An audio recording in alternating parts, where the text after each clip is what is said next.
Hi everyone, it's Talia. Welcome back to my channel. So today I'm back with another mukbang, and today we are eating from, if I can pick this up, KFC. So my crushim, I don't know if you guys are going to be able to see. I feel like the glare is going to be too much for it to focus. Has gone a little bit funky, but it's all okay in the hood. The last time I done a mukbang, it got a really good response, so I thought I like eating, you guys like this video idea, so let's, you know, just embrace it and do another one. Diet Pepsi is not as good as Diet Coke, I can assure you that. I'm obsessed with crushims. It's a Malteser one as well. I've had better. It's very chunky icy, if you get what I mean. It's not very smooth. So today I have, what did I even get? I think it's a boneless banquet, and I also got some coleslaw, which looks amazing. Oh, I got garlic dip as well. So we're just gonna get right in. I'm so hungry. Right, I'm gonna eat some coleslaw. I've never actually tried this before.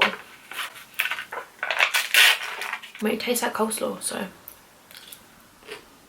I'm happy. So unlike last time, I don't really have a structure for this video. Because last time I had like topics and stuff to discuss, and this time I really don't. I asked my Instagram, but I thought that I'd just let it kind of flow. Is it really controversial that I'm using McDonald's ketchup with KFC?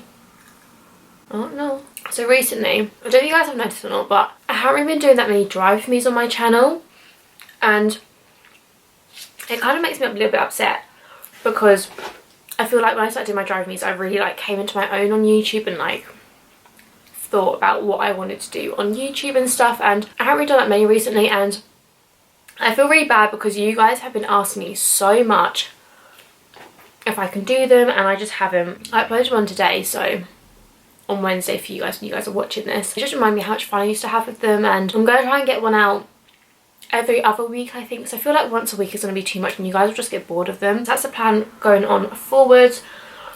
I've also been getting a lot of questions about passing tests and theory, and just a lot of car questions in general about exams and stuff. So I was asked for my 5 top tips of passing a driving test. I don't know if I'm one to be given like tips for theories, because I didn't pass my first time. It took me 2 chances because I failed on the hazard perception part first time. But my tips for passing is honestly remain calm and collected. And I know just like how much people really want to pass their tests, and the thing is, when you start letting those nerves like take over, you'll just make silly decisions. Like on the theory, most of it, like the question side, is just common sense. Like I think if you just kind of chill out and take your time with the questions, so remain calm, take your time, reread the questions before you go next. I'm pretty sure you can go back on them anyway, but reread the questions. So read it at the start, think of your answer, then reread it again, because sometimes you might miss out certain things. Coleslaw done. It wasn't really that great, I won't lie, but I still ate it all. And then my 4th tip, is it 4th now?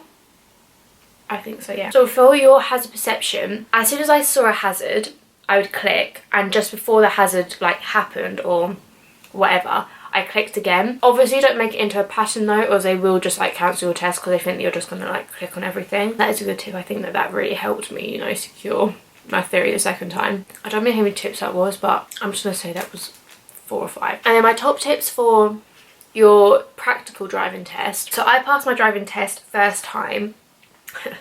Thank the Lord. If you do something wrong, make it known to the examiner that you have realised that it's wrong. I don't know if that makes sense, but say if I was trying to pull away in 3rd gear, I clocked that I was in 3rd and I obviously had to be in 1st. So what I done was I verbally said, oh, I'm in 3rd gear, I know I need to be in 1st. Oh. Get those burps out of you, girl.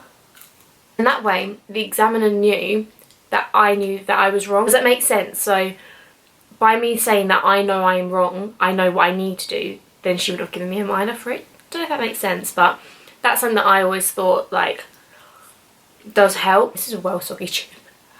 Right, I think that's enough car chat. This garlic mayo is like nice but very garlicky. Obviously, I mean, you'd expect that from a garlic mayo. Oh, I think I need a break. Does anyone else have to do that? If you're eating a big meal, I'm just like, hey, just give me a second to just like readjust and let my food settle, and then I can continue. Like, now I'm okay. Oh no!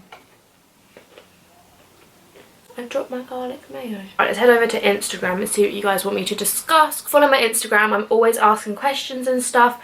I just feel like it's a great way for us to like connect and chat. If you had to pick one, would you choose friends and family or your career? I feel like it's a very deep question. I would have to choose family and friends because I have one heck of a boring life. I didn't have them in my life. What is your favourite clothes shop at the moment? What is my favourite clothes shop? Oh, I think I need another break. And they just choked. I don't really have one favourite right now. I feel like it's at the awkward part between summer and autumn where sometimes it's really hot outside, so I need summer clothes, but then it's also really cold. But all the shops have stopped doing all of their summer clothes now. I've really been loving Pretty Little Thing, Misguided. I'm so ladylike. Topshop. And I used to really like River Island, however it's kind of been a little bit hit and miss from there recently. As for clothes, I haven't really found anything recently, which is a shame because I used to literally live and die in that shop, but Topshop's kind of hit and miss for me as well. The thing is, I feel like my style is very varied, and one day I'll be like all in pink and like super girly, but the next I'll be like all in black and like kind of not edgy, but you know what I mean. If you could be any celebrity for the day, who would you be? I feel like I'd want to be one of the Kardashians, like Kim, Kourtney or Khloe, or even Kylie, not Kendall, because I don't think I could be a model because that would just stress me out. But I feel like I want to be one of the Kardashians just because they have so much money and so much fame. It would just be so interesting to like know what it's like to literally, you can't even leave your house without being recognised, just to see what they get up to during the day. Like, what do they do? I'd love to know. I was also asked to discuss the topic of the Mandela Effect. Let me know if you guys want to see some like conspiracy theory videos or something. Basically, if you don't know what Mandela Effect is, I'm pretty sure that everyone's going to know what it is. It's when like you remember something differently how it actually is, and people think that's because we live in like an alternate universe or such. Like, there's many things behind it. I'm not going to get too deeply into it because I'm not making this into a whole conspiracy mukbang. An example of it is Sex in the City. Apparently it's Sex and the City, not Sex in the City. Like, what? I could have sworn that it was Sex in the City, like 110%. I was sure of that, but it's not. Another example is Darth Vader. Everyone literally does like the Luke, I am your father. That quote, but it's no, I am your father. Like, how did we get Luke, I am your father? Now it's this one that gets me, okay? So who else believes that the Monopoly man has a monocle, like the little glass thing that he can look through? All of you? That's what I thought. Whoa, that is wrong. He doesn't. He does not have a monocle. He literally is just a man with no glasses or anything. What? I literally, for the past 19 years of my life, thought that he did, and he doesn't. I just don't get it. I just feel like maybe we just imagine things sometimes and believe it so much that it's true, and it actually isn't. I really don't know. I honestly couldn't tell you. Oh, I feel so full up. Crushing time. Maybe I'll make a whole mukbang about conspiracies, or a whole video just talking about them. I don't know. Is that interesting?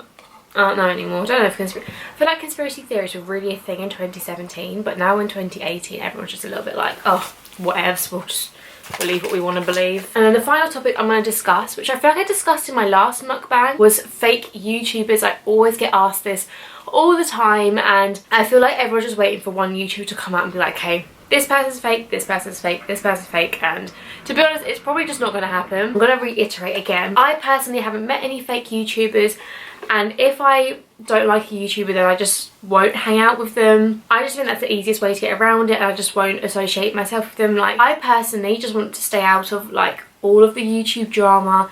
It really just doesn't interest me. Like, I'm here to make fun videos and have a good time and do this as a hobby. I'm not here to create drama, clickbait views, you know. I'm just not here for that. I don't see the need of being fake on YouTube because you will get caught out. Someone will expose you, unfortunately. And the thing is, I would find it personally hard to be fake on YouTube because, say if I met someone, is that not going to be really hard to be your fake self? Do you know what I mean? Like, say if on camera I'm always like, oh my god, hi guys, which a lot of YouTubers are, because you're not going to film your life when you're like feeling crappy. But imagine if I was the complete opposite, like the moodiest bitch ever, and like a subscriber came up to me or something and was like, oh my god, hey, and I was like, oh hi. Like, imagine. Oh, I couldn't, because I know if that was me and I was meeting one of like my favourite ever YouTubers, I would be so disappointed. I just wouldn't watch them. So I feel like being fake on YouTube just won't get you far in life. It may get you views for the minute, but when people start to find out the real you, the game will be over. Right guys, so I'm going to wrap up this mukbang here. I only have a bit of my crushroom left, to be fair. I've pretty much finished all my food. I feel like the size of a house as usual. But remember guys, if you enjoy these videos, then don't forget to leave it a massive thumbs up and comment down below what you thought of it and any topics you want me to discuss, anything. The comment section, do what you want with it. And don't forget to subscribe, hit that bell, and I'll see you all very soon with a new video. Bye!